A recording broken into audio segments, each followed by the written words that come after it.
All right, so hello everyone. Welcome to the monthly meeting for IBM Cloud Provider Subproject of Cloud Provider SIG today. My name is Sahdev Zala. I'll be your host today. Please know that this is a public meeting and we will make it available on Kubernetes YouTube channel. So be considerate of what you say and be nice to each other as always we are. With that, first thing, I think let's just give a quick introduction. I know Arshad and Sandy, for you, this is your first meeting. Welcome. And with that, just a quick intro. I think just a few of us. So let me start with myself, and I will just go in the order I see on the Zoom. So myself, Sahdev Zala, I co-lead the IBM Cloud Provider Subproject. It's something we started in 2018. I'm also a HCD maintainer and a contributor to different areas in Kubernetes. So I basically co-lead the SIG from open source perspective. With that, Khalid, would you like to introduce yourself, please? Sure, I'm Khalid Ahmed. I'm an architect working in IBM, specifically around our cloud packs for automation around AI ops and hybrid cloud management. I have an interest in Kubernetes, been following Kubernetes and participated in a lot of the Kubernetes activities earlier on, but now more of a consumer and running on top of Kubernetes, managing applications on top of it. That's my focus now. Great, thanks, Khalid. Arshad, would you introduce yourself? Sure, I'm Arshad Ahmed. I work for the IBM managed services like IKS, Rooks, and Satellite for storage providers. And I'm also a open source committer and strategic committer as well. And we recently open source one of the CSI driver to the Kubernetes signature community. I'm the lead engineer for IKS and Rooks and satellite storage. Okay, great. Thanks, Arshad. Sandy, would you like to introduce? Sure. I work in our managed service for both managed OpenShift and IBM Satellite. I'm the lead architect overseeing all storage and other partner solutions in IBM Cloud and Satellite environments. And I work with Arshad. He's part of my team as well. Okay, great. Thanks. So, we don't have, I think the first thing we have on the agenda is to provide an overview of the CSI plugin, considering it's a new repo. So sure. With that, yeah, Sandy, you want to go ahead with that? Yeah, I can share some things first, and then I will let me know when you can see my screen. Okay. Are you allowed to share? I mean, just I don't know if I don't know if I can share. Let me see if sometime by default it doesn't let you. Let me make you co-host. Okay.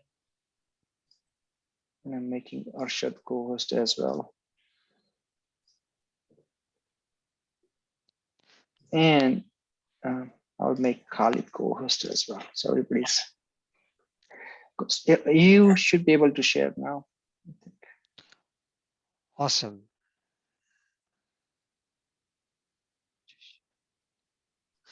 Yeah, so thank you. It's my pleasure today, along with Arshad, to kind of discuss our effort in open sourcing one of our drivers within IBM Cloud. As I said before in my introduction, I work in our managed OpenShift and Kubernetes service.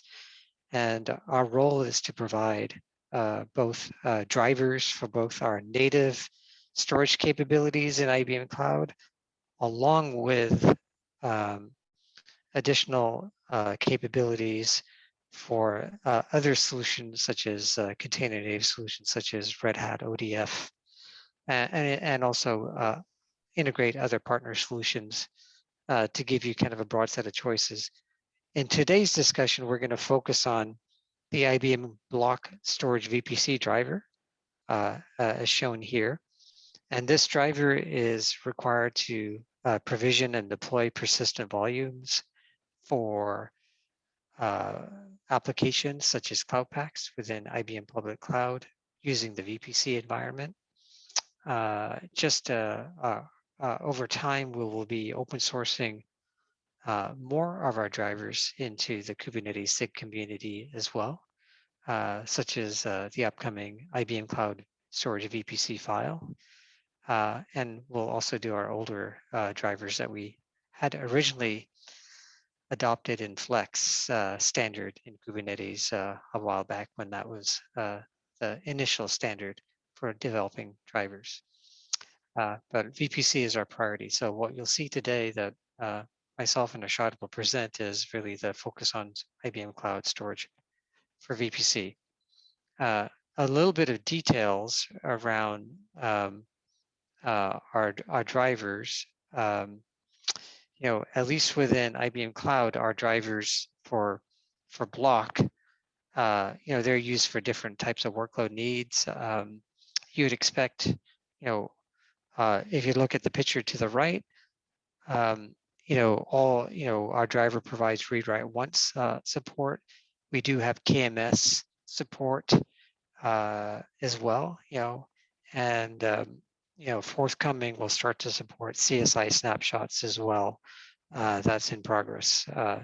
Hopefully it'll be coming later, no later than 1Q of next year is our target for the block CSI snapshot driver. If you take a look at the picture to the right, we can ignore the block and file picture to the top, but this picture showcases the IBM block VPC blockgen driver, and it supports by default out of the box deploying from a user perspective 4 separate storage classes, which has different tiered IOPS that you can consume as a consumer in using your driver. As I said, we've recently open sourced our driver with all the good partnership that we've had with the Kubernetes community. And what we have here is, some of our initial versions of the driver. And essentially, this is, very similar to what you would expect from the other drivers from the other cloud providers. And I'm going to let Ashad discuss in more detail about the organization of this tree and some of the internal architecture as well. So I'm going to kind of hand off to Ashad now. If there's no questions, Kaliador, on what I presented so far. With that, I'm going to hand off to Ashad. Sure, Sandy. I'm sharing my screen.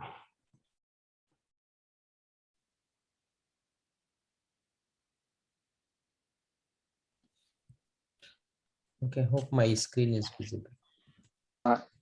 Yes, it is. Okay, thank you.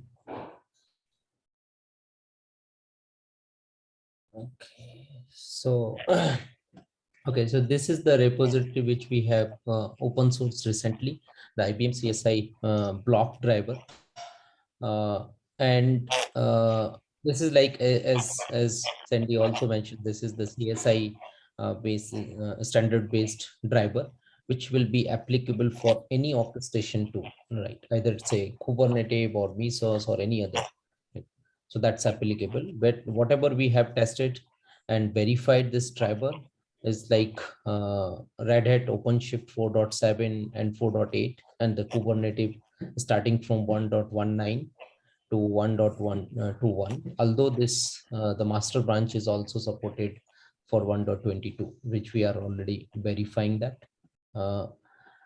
As like the prerequisite for this driver to use it on the cluster, either it's OpenShift or the Kubernetes based cluster, the infrastructure should be IBM VPC Gen 2. That's the prerequisite. Any cluster which is created on IBM VPC Gen 2 infrastructure, that driver can be utilized. So as like Sandy also mentioned that this is a managed IKS and Rooks are the managed service on IBM Cloud, and where this same driver is getting installed on the user cluster. So this same code base is used for the managed and unmanaged way. So whatever the repository this has, it is for the unmanaged as well, right? So user can create the IBM VPC Gen 2 infrastructure based OpenShift or Kubernetes cluster, and they can deploy it. But there are some prerequisites which are required, so which we have mentioned it here as well. So the node labeling has to be done by the user.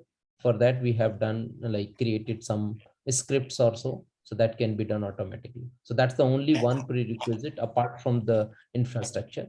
Then as the same as it is can be used that code base. So we have the release process also.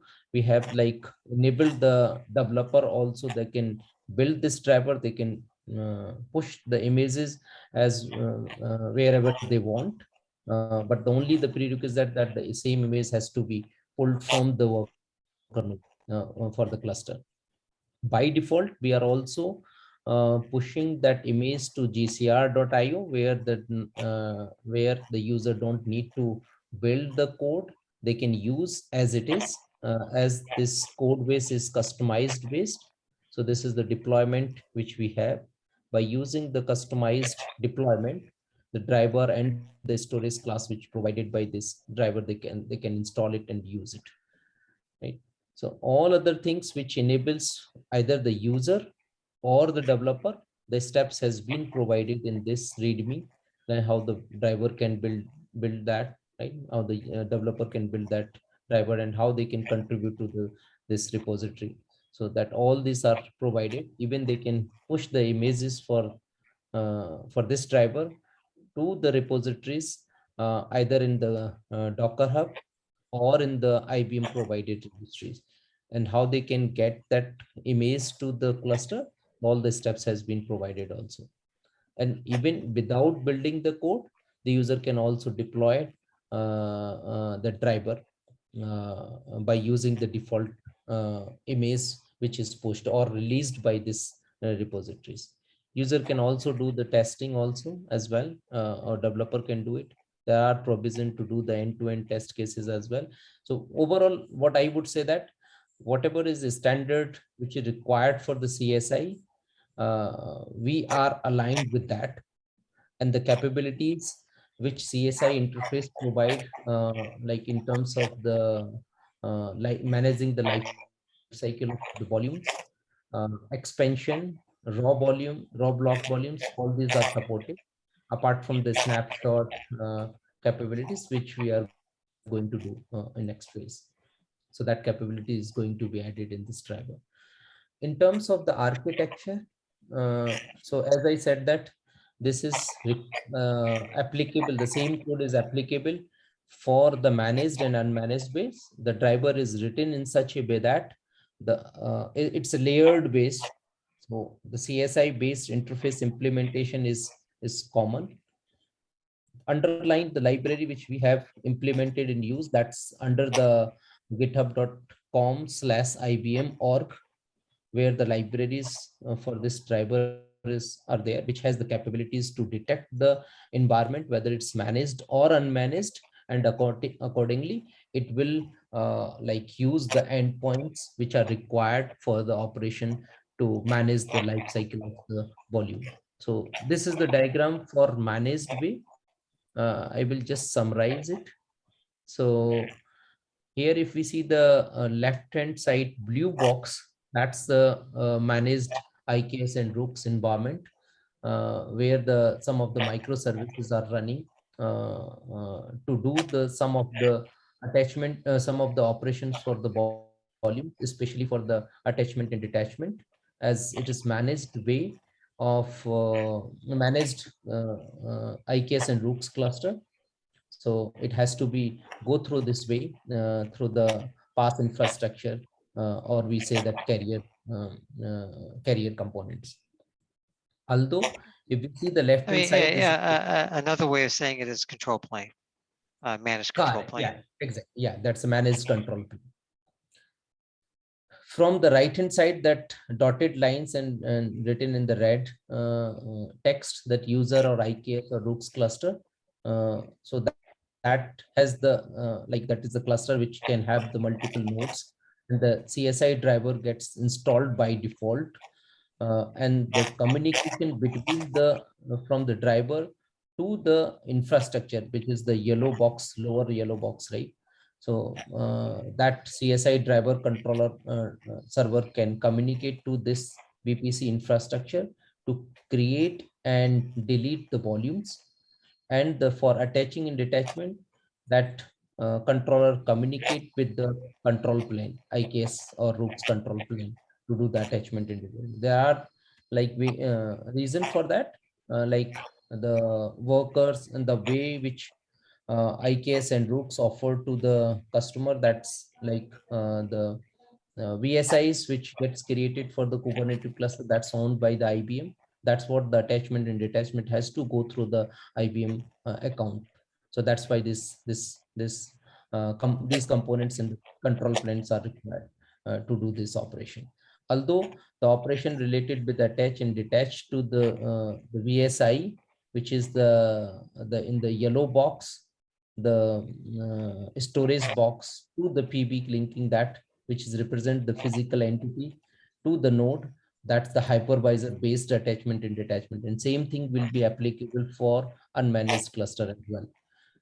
So that's a high level. There are other components which are also required, like IBM Cloud KS storage for managed way, which does the operation related with attachment and detachment, where the user can leverage the VPC data volume without using the CSI driver. So that can also be done for enabling the third-party solutions like Portworx and ODF as well. That's high level. Yeah. So Ashok, sorry, quick question. Yeah. Newbie question kind of thing here. But you said the node. So that's the worker nodes, right? Node 1, 2, 3. Correct.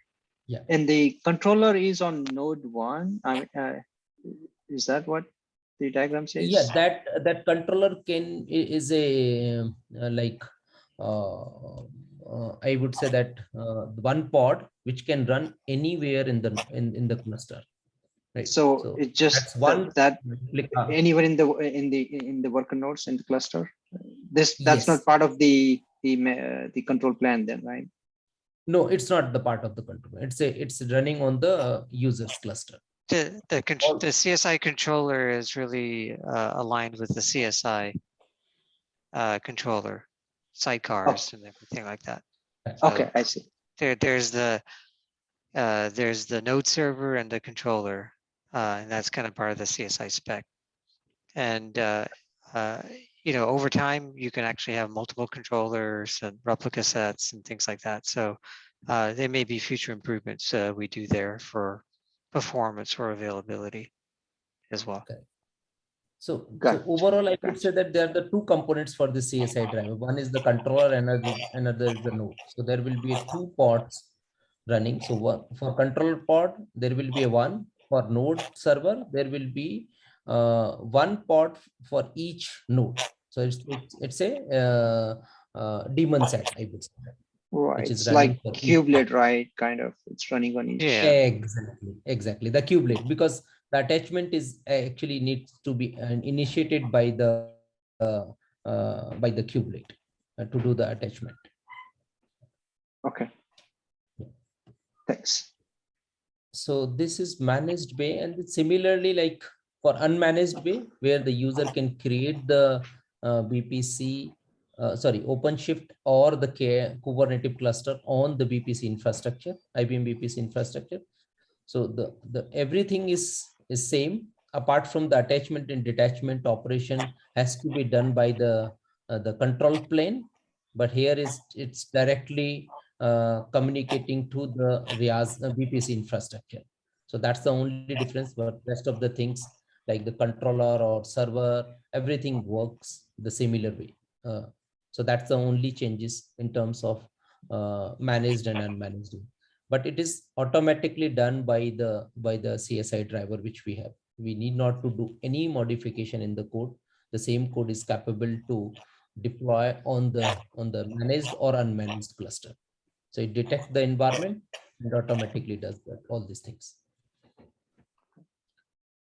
Yeah, and then the only difference is in the managed environment, no labeling is required on the actual infrastructure nodes, but within the unmanaged environments, you must label or use the helper script to do the labeling of the worker nodes. Yep. Correct. So, and I think Yeah. I think the big use case here with this open source repo is, I think, we more like an unmanaged, right? Folks who will be using it. I mean, managed, we are using it, with the IKS and ROC. So outside, I guess people can use it either way, but with vanilla cluster, I mean, I think down the road, I'm sure I'll schedule some meetings there. I hope Richard was on the call, but it seems like Richard and Michael from Red Hat, they both are not on the call. So something is they're working, I assume, on the IBM Cloud Provider. But so we have that IBM Cloud Provider, Sandy, or I don't know if you know, but the other repo that we open source a couple months back, and that is our cloud provider provides one of the it implements one of the interface for Node that Correct. helps, right, for Node labeling and stuff. So I think, I mean, down the road, I guess we should have some good integration between these two repos, right? And I think more that we'll add along the line. Sure. The other thing I was going to point out is, there's standard Kubernetes. There's also a way of doing IPI or UPI installs of OpenShift. Mhm. And in the future releases, you'll start to see the VPC driver just show up there when installing OpenShift on IBM Cloud in an unmanaged environment, if you will. So you don't have to install it; it'll just be packaged with it. Oh wow! Right? On And then rock, just to clarify, on rock. not on rocks, Okay. unmanaged. And when you do that, the labeling should occur automatically as well. But Arshad can confirm me on that. This is all work in development. We're not going to talk about schedules, but this is something that should show up, and is in development at this point. So when you get when you install OCP, you will get our VPC driver. Okay. Yeah. Yep. Okay. I think, yeah, that's where, and that's where, like I said, Richard and Michael, it goes well, Miko, with his short name, right? They are working on the open source repo I mentioned, right? The IBM Cloud Provider for OpenShift IPI, and you say UPI as well, right? Yeah. Now this is so. my statement was not on IKS or regular Kubernetes. Yep. Right. That's a different process, and that may get resolved once we haven't developed this yet, but some of our thoughts are to write our own operator that will help do that if the cloud provider does. For some reason, if the cloud provider that you're mentioning does not do it at that point, then maybe our operator can do it. Yeah, that'll be great. Yeah. Okay. Which we will open source as well. Is, Okay. Also, awesome. like trying to make it this usable component for the Red Hat IPI or UPI work. So he is also contributing here as well, Jonathan. Okay. Yeah, so we are getting community involvement, so that's good, because we have consumers outside of our managed service now for this as well. Yeah, right? That's great. Yeah, that's the question I was about to ask. That are we with the repo? Is it stable enough that we can sort of spread the word and have folks contribute as they start using it, right? But it seems like it is, so that's great. Yeah. Yeah, I mean, I think we'll be happy to receive pull requests, et cetera. Again, it's just something we recently enabled, so everybody should. I mean, although it's not recent code, it's a recent open source movement of our existing code and Yeah. a little bit of restructuring. So our driver is stable on VPC, so that's not going to be the issue. So. But if there's any suggestions, we'd happy to take comments and suggestions and pull requests. Mm-hmm. Yeah, that's great. Yeah. Well, that is awesome. Thank you so much for this story. This video will be really good. Even the broader cloud provider SIG, they were wondering about some of this overview, right? And we can refer to this recording for them as well. So with that, I mean, I don't have any other questions.